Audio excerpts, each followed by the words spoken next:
Je remplissais le lave-vaisselle après le dîner quand ma femme est entrée dans la cuisine et m'a dit qu'elle avait besoin de parler. 7 ans de mariage vous apprennent à déchiffrer le ton de l'autre, et le sien avait cette pointe de dureté qui signifiait que ça n'allait pas être une partie de plaisir. Elle s'est assise à la table. J'ai fermé le robinet et je me suis tourné vers elle. Il faut que je sois honnête avec toi, a-t-elle dit. Je pense beaucoup à Maxime ces derniers temps. Maxime, son ex de la fac, le gars avec qui elle était sortie pendant 2 ans avant qu'on ne se rencontre. J'ai gardé une voix neutre. D'accord. Pourquoi tu me dis ça? Parce que je crois que j'ai encore des sentiments pour lui. Des sentiments forts. Elle m'a regardé comme si elle s'attendait à ce que je m'effondre. On a recommencé à se parler. Juste en tant qu'ami au début, mais c'est devenu plus que ça. J'ai serré le bord du plan de travail. Ça dure depuis combien de temps? 3 mois, a-t-elle répondu. 3 mois. Ça expliquait les soirées tardives sur son téléphone, son envie soudaine de sortir plus souvent avec ses amis, la façon dont elle tressaillait quand je la touchais. Alors, qu'est-ce que tu veux? Ai-je demandé. Je veux que tu te battes pour moi, a-t-elle dit. Montre-moi que tu peux être meilleur. Maxime a cette assurance, cette prestance. Tu devrais en prendre de la graine. Être un peu plus comme lui. Je l'ai dévisagé. Ma femme depuis 7 ans venait de me dire qu'elle voulait que je ressemble davantage à l'homme avec qui elle me trompait émotionnellement. Non, ai-je dit simplement. Elle a écarquillé les yeux. Comment ça, non? Je ne vais pas entrer en compétition avec ton ex-copain. Je ne vais pas passer une audition pour continuer à être ton mari. Soit tu veux de ce mariage, soit tu n'en veux pas. Elle s'est levée, la colère illuminant son visage. Tu es déraisonnable. Je te donne une chance, là. Une chance de quoi? Ai-je demandé. De te supplier de rester pendant que tu me compares à un autre homme? Ce n'est pas une chance. C'est une humiliation. Très bien, a-t-elle craché. Si c'est ce que tu ressens, peut-être que je devrais aller m'installer chez Maxime pour un moment, pour te laisser le temps de réfléchir à ce que tu es en train de gâcher. Si tu passes cette porte pour aller le rejoindre, ne t'attends pas à ce qu'elle te soit ouverte quand tu reviendras. Elle a attrapé son sac à main. Tu changeras d'avis. Tu le fais toujours. Elle est montée à l'étage. Je l'ai entendue s'agiter dans notre chambre pour faire ses affaires. 20 minutes plus tard, elle est redescendue avec 2 valises. Je reviendrai chercher le reste de mes affaires quand tu te seras calmé et qu'on pourra discuter comme des adultes, a-t-elle dit. Je n'ai pas répondu. Elle a patienté, s'attendant probablement à ce que je la retienne, que je m'excuse, que je la supplie. Face à mon silence, elle a secoué la tête et est sortie. J'ai entendu sa voiture démarrer, quitter l'allée, puis le silence. J'ai fini de remplir le lave-vaisselle, j'ai essuyé les plans de travail et je me suis assis à la table de la cuisine avec mon téléphone. J'ai cherché le contact de maître Laurent Delorme, un avocat qu'un collègue m'avait recommandé quand son propre mariage avait pris l'eau l'année dernière. J'ai envoyé un email pour demander une consultation. Ensuite, je suis monté dans notre chambre. Son côté du dressing avait des trous là où elle avait attrapé des vêtements à la hâte. Sa boîte à bijoux avait disparu. La photo encadrée de notre mariage trônait toujours sur sa table de chevet.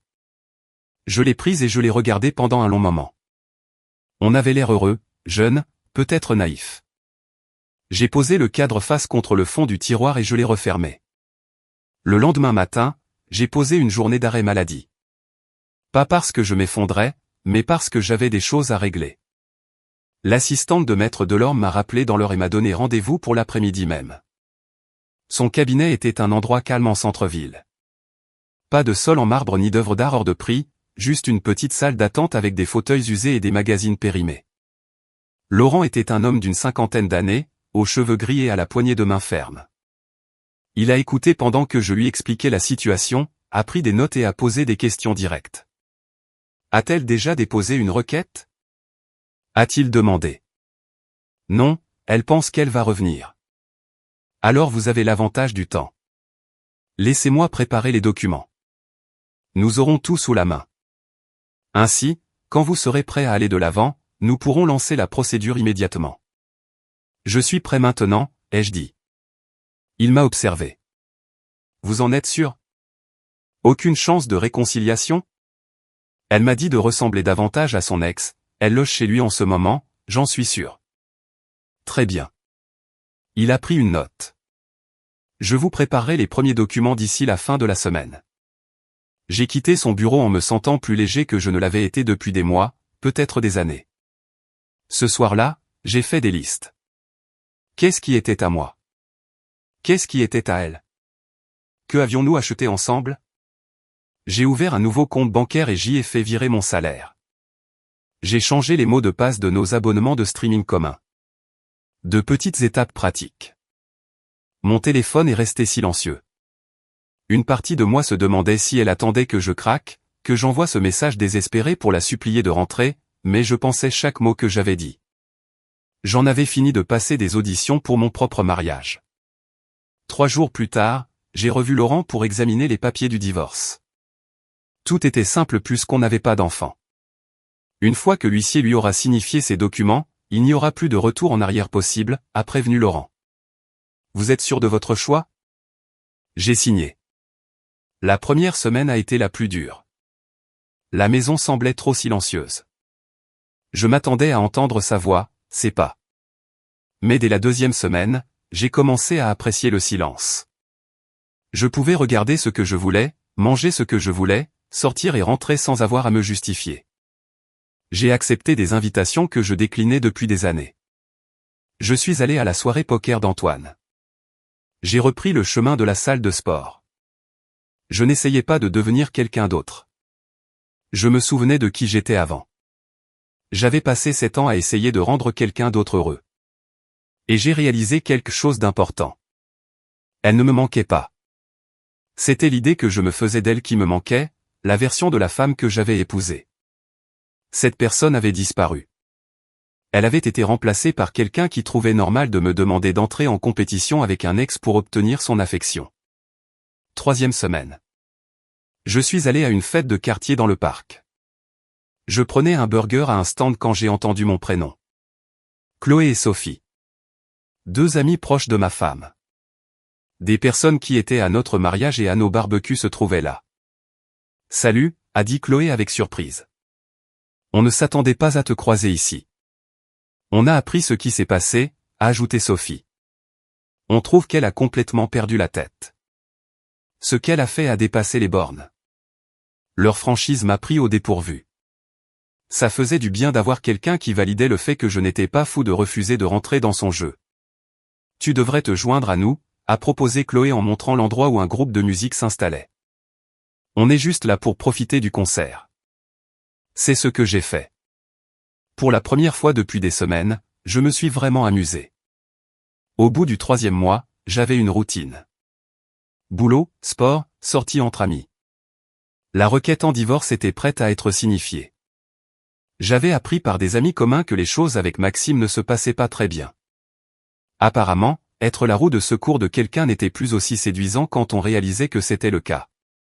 Puis mon téléphone a vibré. 3 mois de silence et maintenant ça. Un texto d'elle disait « Excuse-toi sincèrement et j'accepterai gracieusement de redevenir ta femme ». Son audace était impressionnante. Elle était partie, avait emménagé avec son ex, et s'attendait maintenant à ce que je m'excuse et que je l'accueille à bras ouverts. J'ai verrouillé mon téléphone et je n'ai pas répondu. Ni ce jour-là. Ni cette semaine-là. Certains messages ne méritent même pas la dignité d'une réponse. Je devrais expliquer comment se sont réellement passés ces 3 mois. La première chose que j'ai faite après son départ a été de nettoyer la maison. Je veux dire, vraiment nettoyer à fond. Chaque pièce, chaque placard, chaque tiroir. J'ai retrouvé des choses qu'on avait oubliées. J'ai mis dans des sacs de sport les vêtements qu'elle avait laissés et je les ai stockés dans le garage. J'ai réaménagé le salon pour que la télé soit bien en face du canapé au lieu de cet angle bizarre qu'elle préférait parce que ça faisait plus joli pour les invités. De petits changements, mais qui m'ont permis de me réapproprier l'espace. Le travail m'a bien occupé. Je m'y investissais au minimum depuis des mois parce que rentrer à la maison m'épuisait. Maintenant, je commençais à m'impliquer de nouveau.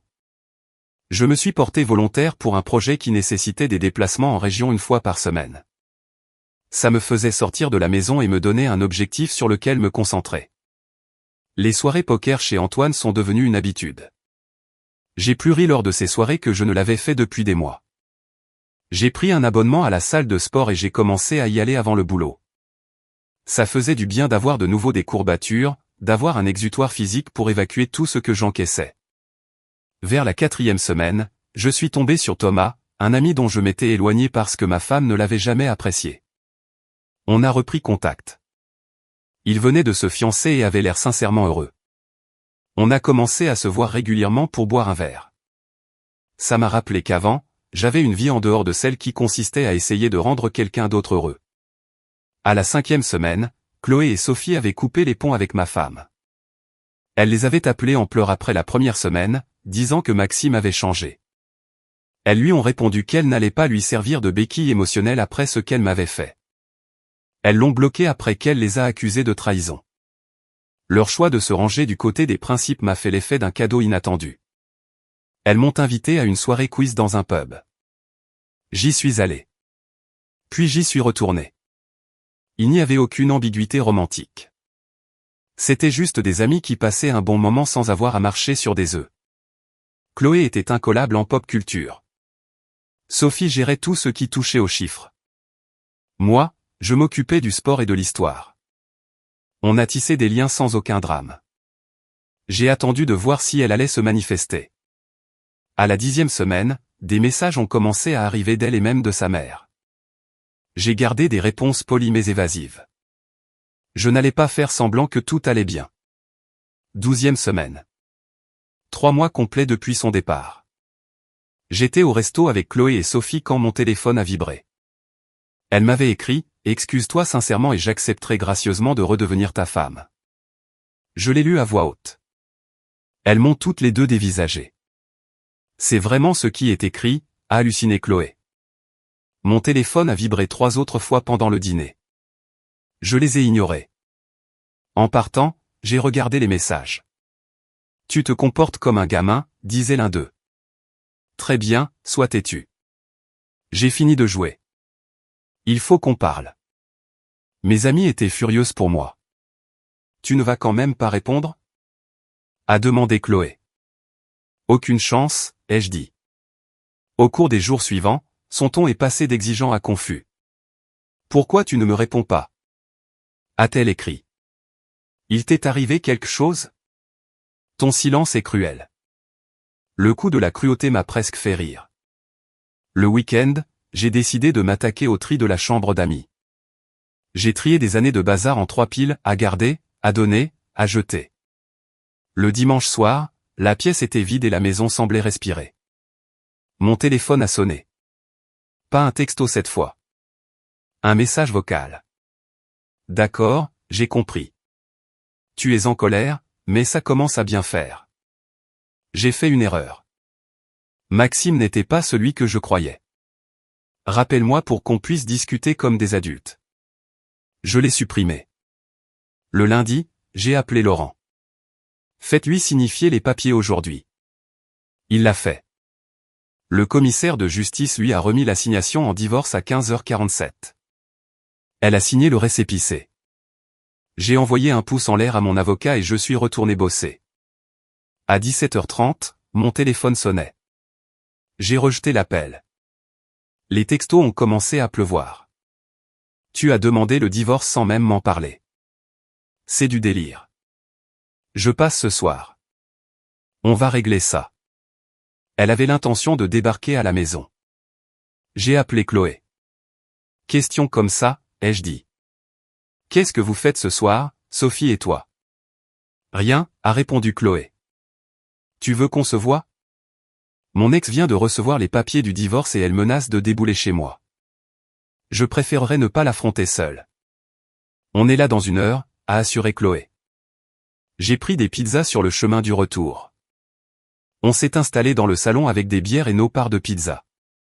Mon téléphone a vibré. Je suis là dans 10 minutes. J'ai montré l'écran à Chloé et Sophie. C'est parti, a dit Chloé. À 19h40, la sonnette a retenti. Chloé est allée ouvrir. Ma femme se tenait sur le pas de la porte, livide et confuse. Elle a regardé Chloé, puis Sophie, puis moi, comme si elle ne reconnaissait plus la maison. Qu'est-ce que c'est que ça? A-t-elle demandé. Je me suis adossé au canapé. À ton avis? Elle a sorti une enveloppe de son sac et l'a jetée sur la table basse. Tu as vraiment demandé le divorce sans même essayer d'arranger les choses. Tu m'as quitté pour ton ex-copain, ai-je rétorqué. Ce n'était pas te quitter pour lui, a-t-elle bafouillé. J'avais besoin d'espace pour réfléchir. Sophie a ricané. Ce n'est pas ce que tu nous as raconté quand tu as appelé en pleurant. Le visage de ma femme est passé par toutes les émotions, le choc, la colère, la panique. Ça dure depuis combien de temps ça? A-t-elle exigé de savoir. Combien de temps pourquoi? Ai-je demandé. Elle a fait de grands gestes. Ça, toi et elle dans ma maison. Tu as déménagé il y a 3 mois, ai-je rappelé. Tu vis chez Maxime. Cet endroit a cessé d'être ta maison le jour où tu as passé la porte. Elle a essayé d'arrondir les angles. On peut se parler en privé? A-t-elle supplié. Dis-le devant elle, je t'en prie, ai-je répondu. C'est entre nous, a-t-elle insisté. Il n'y a plus de mariage, lui ai-je dit. Tu y as mis fin quand tu es parti. Tu fais une erreur, a-t-elle lâché, la voix brisée. Maxime n'était pas comme dans mes souvenirs. Il est possessif et ça n'a rien à voir avec ce qu'on avait. Ce qu'on avait? Ai-je répété. Tu veux dire le mariage où tu m'as dit que je devais ressembler davantage à un autre homme? Où tu m'as comparé pour conclure que je n'étais pas à la hauteur? C'est ça que tu veux récupérer? Elle a regardé Chloé et Sophie. Et vous deux, ça ne vous pose pas de problème? A-t-elle lancé. On était tes amis, a dit Chloé calmement. Jusqu'à ce que tu essaies de nous utiliser comme pigeons voyageurs pour manipuler ton mari. Les amis ne font pas ça. Elle a menacé de contester le divorce. Vas-y, ai-je dit. Mon avocat a tout constitué en dossier. Chaque texto, chaque message vocal, la chronologie des événements. Tu n'as aucun argument qui tienne la route. Elle m'a fixé comme si j'étais un étranger. Peut-être que je l'étais devenu. Tu as changé, a-t-elle fini par dire. Non, ai-je répondu. J'ai juste fini de me rabaisser pour te donner l'impression d'être supérieur. Sophie s'est levée. Je crois qu'il est temps que tu partes, a-t-elle affirmé. Tu n'as pas d'ordre à me donner, a aboyé ma femme. Oh que si, a rétorqué Sophie. Il veut que tu t'en ailles. Je me suis approché de la porte, je l'ai grande ouverte et j'ai dit, pars. Elle a agrippé son sac et les papiers du divorce. Tu vas le regretter, a-t-elle averti. Quand tu seras seul et que tu réaliseras ce que tu as gâché, ne viens pas pleurer, ai-je dit. Ça n'arrivera pas, a-t-elle conclu. Elle est sortie, a claqué la portière de sa voiture et a démarré en trombe. J'ai fermé la porte et je me suis tourné vers Chloé et Sophie. Ça va? A demandé Chloé.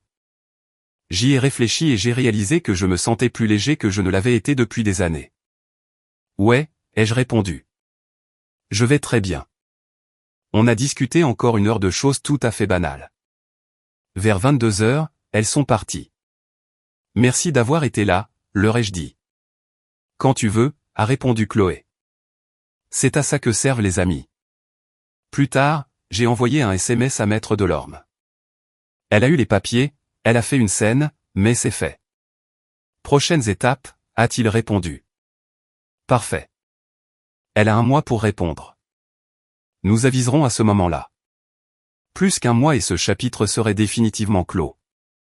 Je pouvais gérer ça. Les jours suivants ont été calmes. Sa mère m'a appelé pour me dire que son père et elle ne m'en voulaient pas. Ça m'a surpris. Je l'ai vraiment apprécié. 2 semaines plus tard, Laurent m'a appelé. Elle avait répondu par le biais de son avocat. Elle ne contestait pas le divorce, mais réclamait la maison et une grosse prestation compensatoire sur mon épargne.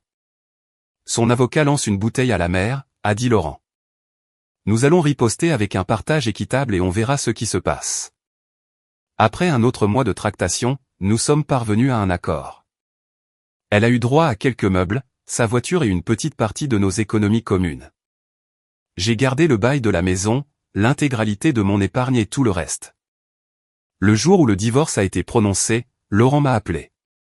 Vous êtes officiellement célibataire, a-t-il annoncé. Qu'est-ce que ça fait?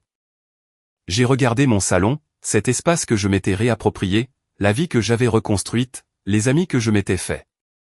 Ça ressemble à la liberté, ai-je répondu. J'ai appris plus tard qu'elle était retournée vivre chez ses parents, que Maxime avait coupé les ponts et que beaucoup d'anciens amis lui tournaient le dos. Je ne me sentais pas mal pour elle. Elle avait fait ses choix. J'avais fait les miens. Chloé, Sophie, Antoine, Thomas et moi avons gardé notre routine. Soirée quiz, poker, dîner, aucun drame. Juste des gens qui appréciaient sincèrement la compagnie des autres. Un soir, Sophie m'a demandé, est-ce qu'il t'arrive de le regretter? Le divorce? Pas une seule fois, lui ai-je répondu. Je regrette peut-être d'être resté aussi longtemps avec elle. Peut-être. Mais d'y avoir mis fin? C'est la meilleure décision de ma vie. Des mois plus tard, j'ai reçu un email de sa part. L'objet indiquait, s'il te plaît, lis ça. C'était un long message, rempli d'excuses. Elle disait qu'elle avait commencé une thérapie et qu'elle réalisait à quel point elle m'avait maltraité. Je l'ai lu 2 fois, puis je l'ai déplacé dans un dossier que je n'ouvrirai plus jamais. Je n'ai pas répondu. Il n'y avait rien à ajouter. Certaines portes, une fois fermées, doivent le rester. Ce soir-là, la terrasse s'est remplie d'amis et de rires au coucher du soleil. Je me sentais comblé. Pas de textos désespérés, pas de manipulation, pas de drame, juste la paix dans une maison pleine de gens qui avaient choisi d'être là. Ça valait plus que n'importe quelle excuse ou seconde chance. Pas de jeu, pas de manipulation, pas besoin d'excuses. Juste une vie construite selon mes propres règles. Et c'était amplement suffisant. A good band. That would be a good band. Oh my gosh, entitlement. Howdy, what's up, Reggie? How are you? Hoop. Can you go ahead and log out for me? Nah. Blah. But nah. I mistype all the time. What's going on? Oh, one, how are you? Sketch, welcome in. Hope you're having a great day. Max, with that first gift, Rose, thank you so much. Egg, diabolical hiding place for the egg. Yes, it was. We don't make it easy, obviously. We gotta win the game. I don't think I have rockets. I barely have I better go. I better come up here and go get some rockets. Let's just fly over to Kinger's place. I gotta walk up here, though. Where was it? It was... Okay. So my thought process behind hiding the egg and the hints that I was giving. I know y'all watched him pick up the egg. I watched it. I saw that y'all were there. Let me just give a little thought behind my first hint on why the egg could see the tower, and then obviously it couldn't actually see it. Because this tower pointed right at it. Like, it's out of the fall distance, okay? Perfect, right here. It didn't make it to the vault, not quite in time, but I slept since then, and I couldn't remember if it was in the leaves or if it was behind the log, so I used that as my hint, and it clearly was behind the log. There's a log right there. It totally could not see the tower. But if it was leaves, if it was leaves, the way I was thinking this morning, that would you be I just forgot. I couldn't remember.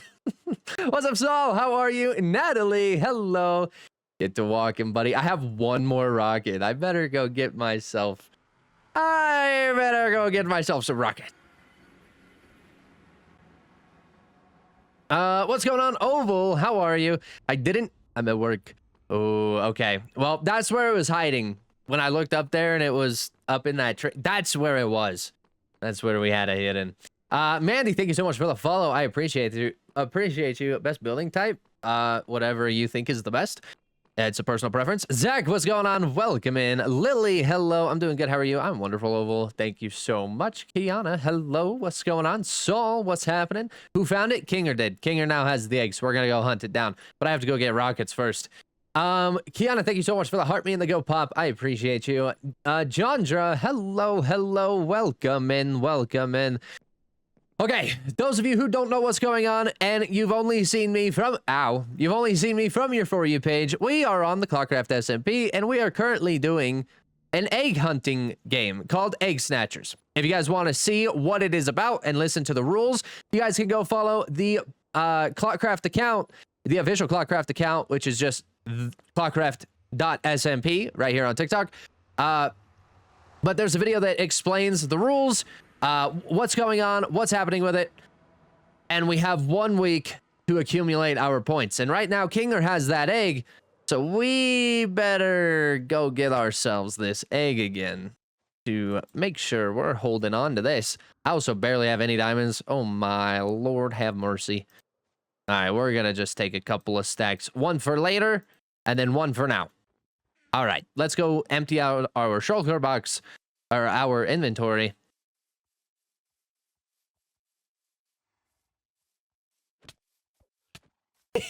I don't know what he's saying, but he's probably dogging on me on that spot, saying, "Oh yeah, the egg can see the tower. The egg can see the." I guarantee it. I guarantee he's saying that right now.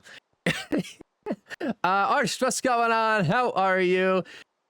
Explains. Yes, explains. No. Oh, dang. That was a shot in the dark. What flight duration are those rockets? 1 diamond per stack. 1. Flight duration 1. Mike, what's going on? Welcome in, brother. Hope you're having a great day. Good to see you. Yes, thank you so much, Oval, for shouting out Kinger there. You should rate my build. You should put it in my comment section, and I'll get to it when I can. So are you going live for the first time, Candy? No. Nope, not the first time. So if Kinger is the Clockcraft father, does that mean Candy the Clockcraft mother? No, we brothers. Exactly. Saving clip. What clip did we just save? He's Uncle Craft.